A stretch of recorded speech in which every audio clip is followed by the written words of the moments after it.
Tonight on NAIT NewsWatch. 2 Ebola-infected American nurses have some Canadians worried. Are we prepared to handle the epidemic?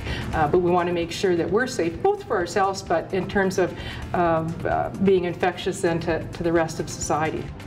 Alberta Health Services aims to immunize 45% of Albertans through their flu shot campaign. No matter how much you wash your hands, no matter how healthy you keep yourself, the influenza vaccine really is the single best way to keep yourself healthy. Gateway Visitors Information Centre may be replaced with more modern ways of getting tourist information. The journey from Calgary to Lloydminster, we need a rest stop, and this is perfect. NewsWatch starts now. Good evening. The Canadian government has announced it has designated treatment centres in our country in the event the Ebola virus arrives in Canada. Healthcare staff in allocated hospitals across the country, including here in Alberta, are also receiving extra training to treat patients. Yeah, 2 American nurses were diagnosed with Ebola after treating a patient who died from the virus. Recently, events have some Canadians fearful about their safety, but the United Nurses of Alberta reassures nurses and the public that fear won't prevent nurses from caring for the sick Albertans. Nurses are trained to look after patients, and as long as we have the skills and safety provisions and the training to look after the patients, we're there to do it. But we want to make sure that we're safe, both for ourselves, but in terms of being infectious then to the rest of society. Ebola starts with flu-like symptoms, then slowly worsens, but it can be only contracted through contact with bodily fluids. If you think you may have Ebola, call HealthLink for assistance at 1-866-408-5465. Alberta Health Services is planning to almost double the number of Albertans vaccinated against the flu this year. Yeah, clinics are opening citywide this Monday as part of this year's Get It Before You Need It campaign. Kara Mueller joins us from NAIT Health Services for more on this story. Fall is upon us, and unfortunately with that comes flu season. For many students, getting sick just isn't part of their fall schedule. Rachel Konitz is a second-year court reporting student at NAIT, and getting her flu shot is just a regular part of her back-to-school routine. I think it benefits me and everyone around me. Only 27% of Albertans were vaccinated against the flu this past year, but Alberta Health Services wants to change all of that. They've ordered 2 million doses of the vaccine in hopes of getting 45% of Albertans vaccinated, in clinics such as these ones come October 20th. Clinics are opening all across Edmonton on Monday, offering the free vaccine as part of the Get It Before You Need It campaign. Alberta Health Services are recommending everyone over 6 months of age get immunized. No matter how much you wash your hands, no matter how healthy you keep yourself, the influenza vaccine really is the single best way to keep yourself healthy. Influenza is a virus which is spread by coughing, sneezing, and touching infected objects, those most susceptible being children under the age of 5 and the elderly. Symptoms can include headaches, coughing, loss of appetite, and fatigue. However, the vaccine gets mixed reactions from Edmontonians. That's one less carrier, one less person to spread it around, so yeah. I do not. I personally choose not to get a flu shot. Just having more people vaccinated so you reduce the amount of flu happening in the population. Rachel's program is demanding, and she isn't willing to take time out to recover from the flu, and therefore takes necessary precautions. NAIT has thousands of people. I'm on the bus where lots of people go on, and there are germs everywhere. If you would like to learn more about influenza and where you can get your flu shot this season, visit albertahealthservices.ca/influenza for more information. Thanks, Kara. That's Kara Mueller reporting from NAIT Health Services. NAIT NewsWatch, the next generation of news.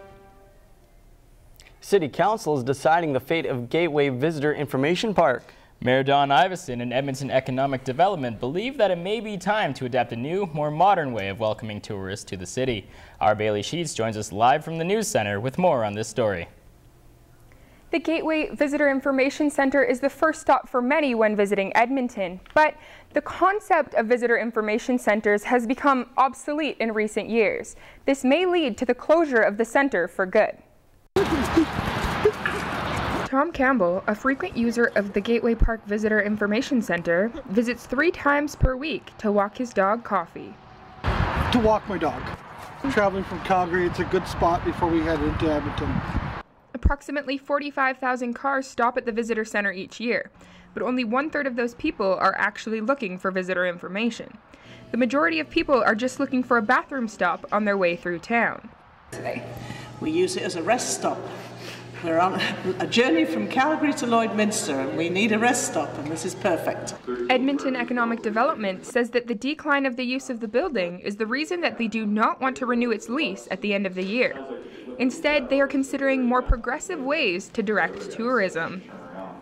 Is actually using touchscreen information screens in various locations around the city so that visitors can actually self-serve on the information. I think this is kind of an old approach, and so I'm glad we get a chance to look at it. I think the days are numbered for the site.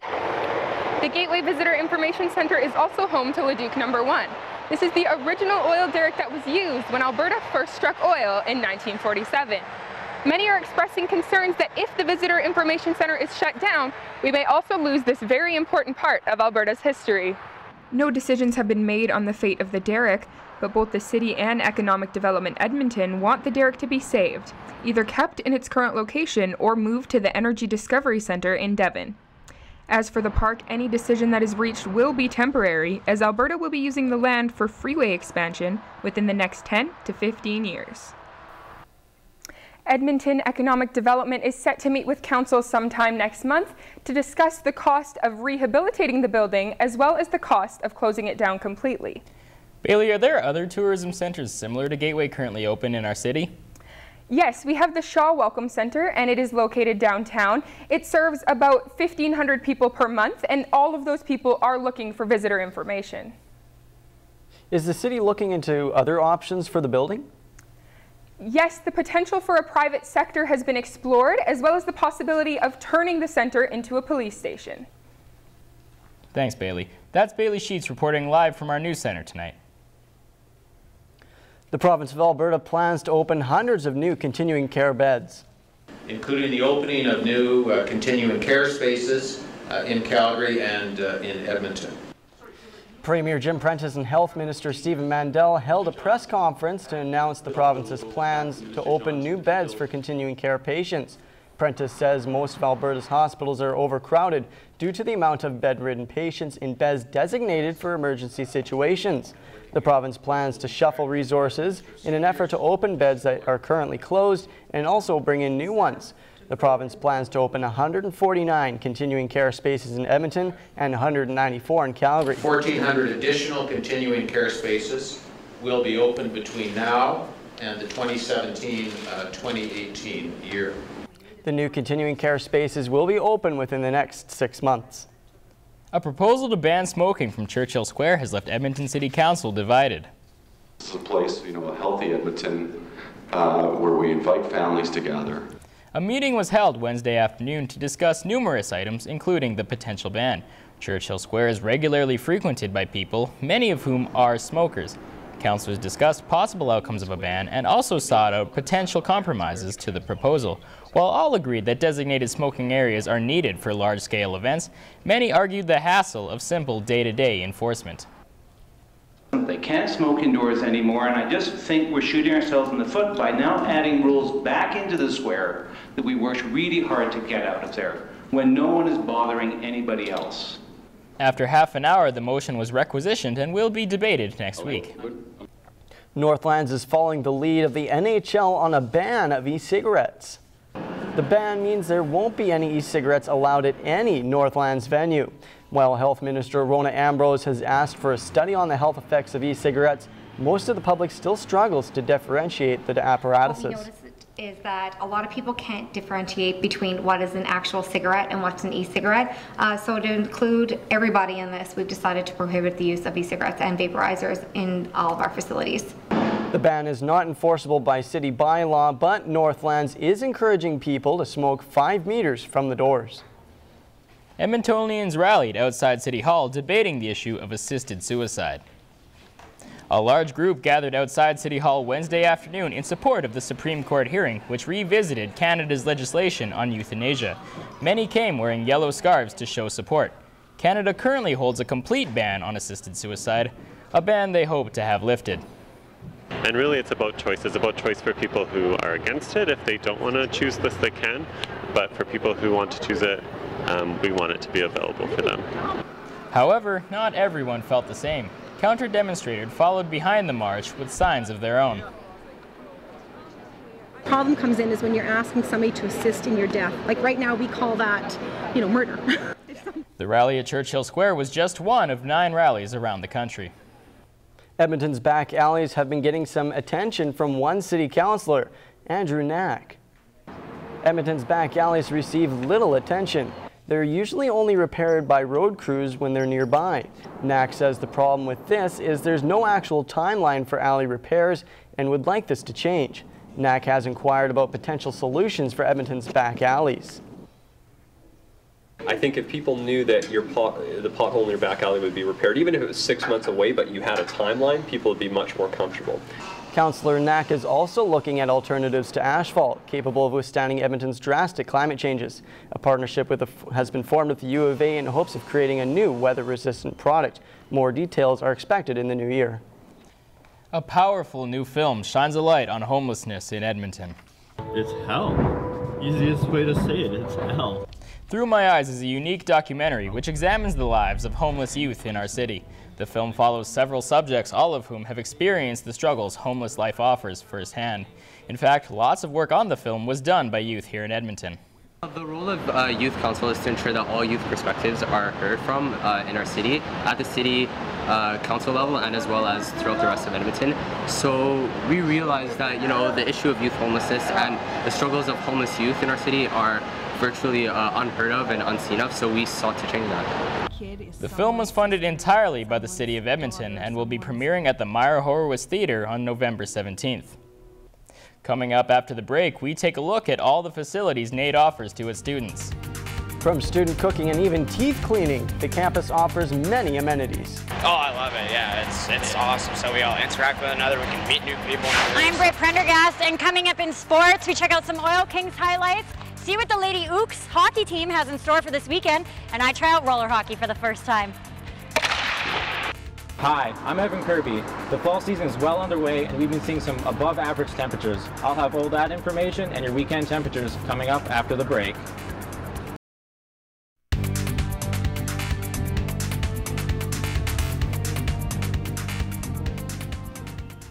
Well, it sure doesn't seem like a regular October with the type of weather we've been getting this past week. No, let's check in with our Evan Kirby to see if this warm October weather will continue. Yeah, guys, we've been really lucky the past few weeks, and it only looks to continue for the foreseeable future. Checking in first with Jasper, it's a mix of sun and clouds, but it looks to be a great setup for a complimentary weekend. Moving on to Fort McMurray now, where you see the biggest stretch of temperature change, a 13-degree difference from the low to the high. Moving on to Calgary now, where they're going to see 18 as their high, and who knows, that could even stretch up into the 20s. Switching up into Edmonton now, they're only 1 degree off from what Calgary was on both their high and low temperatures, and there's really nothing to complain about over there. Now moving on into our averages, the 0 and the 10, we're actually like 5 to 10 degrees above that 10 right now, so we're doing pretty good for this time of year. Now going up into our records now, we're actually closing in on that 23. We're not going to get there, but we're closer to that than we are to our averages. Now look forward to this weather to keep going on for the next couple weeks and hopefully to the end of October as we approach Halloween. This has been your look at NAIT NewsWatch Weather. NewsWatch Weather is brought to you by NR92, the station for the students. There are many services offered to students here at NAIT that could save them hundreds of dollars. And most of these students have no idea these services are offered right here on campus. Aaron Bordato reports. The halls of NAIT are filled with students who are here to learn a variety of different skills. Offering all kinds of unique career opportunities, this leading polytechnic institute offers a wide range of services many students don't even know about. Because students need both technical and hands-on experience, certain programs here at NAIT offer their services to the student body. Oh, I love it, yeah, it's awesome. So we all interact with one another, we can meet new people and everything. The Fresh Express is one of the many examples here at NAIT. Having the kitchen run by NAIT's own culinary students, it offers a unique Students Cooking for Students opportunity, which you wouldn't find anywhere else. Because at other schools, they don't really do it like McEwen, they don't really do it kind of like this. Same with U of A. Culinary isn't the only student service offered here at NAIT. The school itself is run like a student community and offers a wide variety of student services, stemming all the way from automotive assistance to dental procedures. The Dental Assistance Program has one of the main services most students don't even know is offered to them directly.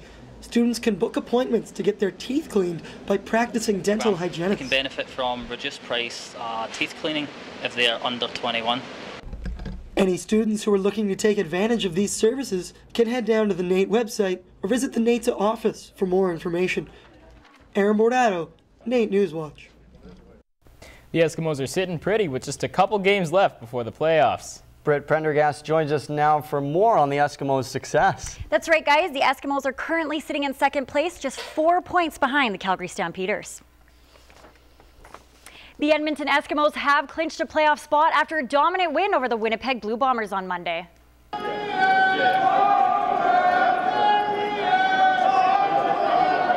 The Eskimos have 3 regular season games left and potential home turf is on the line.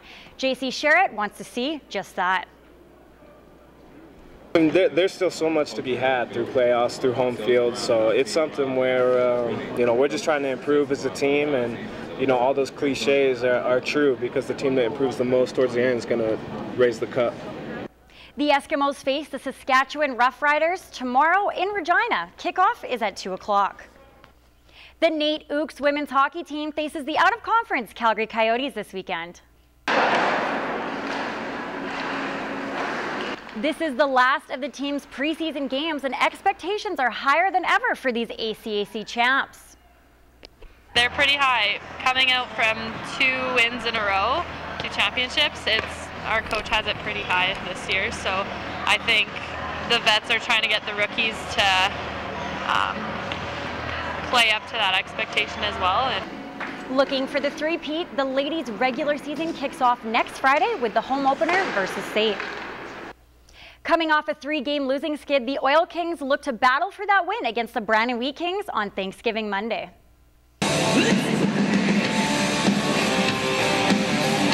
Nothing like a pre-game video to pump you up. First period action, Aaron Irving gets the quick shot off on Jordan Paperny. Brandon's Ryan Pilon fires a shot just from inside the blue line. Not much to report in the first period. However, these Thanksgiving hats and turkey curling took center stage during the intermission. On to the second, Oil Kings' Mads Eller makes the easy pass to Andrew Kemp, who goes bar down. What a beauty, first of the night. Edgar's Colda dishes to Lane Bauer, who feeds Eller. Tic-tac-toe for the Oil Kings' second. And that one belongs on the Dean's list. Then Eller feeds Cole Benson for that breakaway goal to make it 3-0. On to the third, where Brandon gets one of their 2 on the evening from Eric Roy's quick wrister. Colda skates in with speed and nets his first of the season. After the game, Colda talked about the relief of getting the first goal out of the way. Oh yeah, it's always first is the hardest one. In my last preseason, I couldn't score my 5 first games or 6 first games, so I didn't get nervous because I couldn't do it. So I knew it will come, and now it's. When coaching becomes more than just a part-time volunteer job, you end up with Jim Skitsko and his Sherwood Park Rams.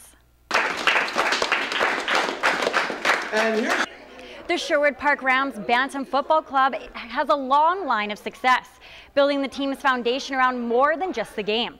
Jim Skitsko is now in his 19th season as head coach. In 18 seasons, we won 7 provincial championships, and we've been in 15 city championships.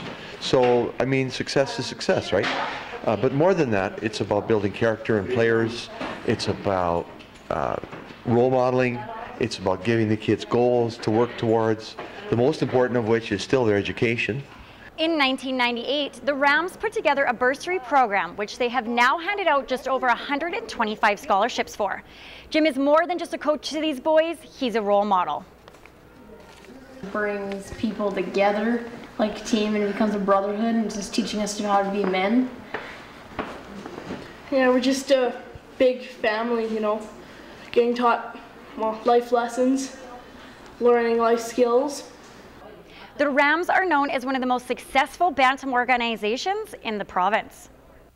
For my very first end zone challenge, I wanted to try something I felt I had a basic skill for. I can skate, so why can't I play roller hockey? My end zone challenge today, we are here with the Revision Rockies at the Edmonton Sports Dome, who are multiple NAIT men's platinum champions, and Kellen Kunick is going to teach me how to play. Well, it's a little different than regular ice hockey. There's no lines, it's 4-on-4, lots of puck movement. I had to start with the basics, passing the puck being one. And then some skating with crossovers. And how do champions do this, you ask? Well, around their hardware, of course. We're gonna do it another time. And then Kellen taught me how to shoot. You only have to stop in front of the trophy, that's all. Now let's see that from a closer angle. Some quick board rushes, and finally, I had been taught enough, it was game time. Clearly, I was not interested in playing defense, but thankfully, Johan McPherson was. I finally got a pass from Chris Stetsko, only to walk it in and completely miss the net. We ended the day on a high note. Finally, a goal. Okay guys, so after I learned how to shoot, pass, I attempted to stop. How did I do? Thought you did great. You know, the stopping, we might need a little more work on that, but obviously you scored a goal in the scrimmage there, so that was pretty nice. Thanks. I think that says it all. So Great. can I come to NAIT?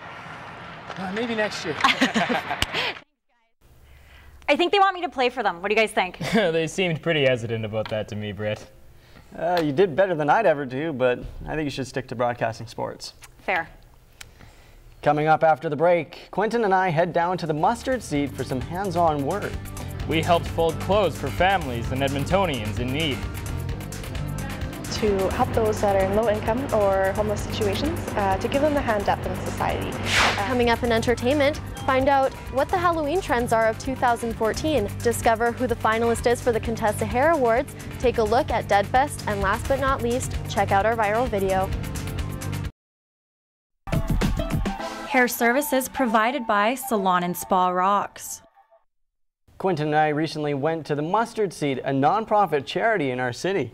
We helped the Mustard Seeds sort through the numerous donations they received from families or individuals to help those in need.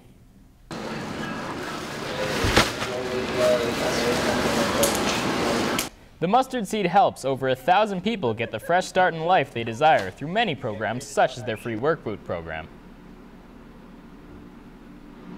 Whatever comes in, we give out. It's all free. We don't expect anybody to pay, and we don't ask income as well. Without the Mustard Seed, Edmonton's homeless population would have a harder time finding employment. You can check them out at theseed.ca.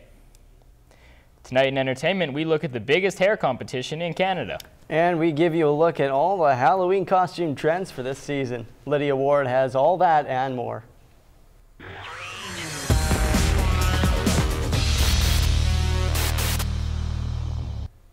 With Halloween rapidly approaching, Deadfest has come at a perfect time.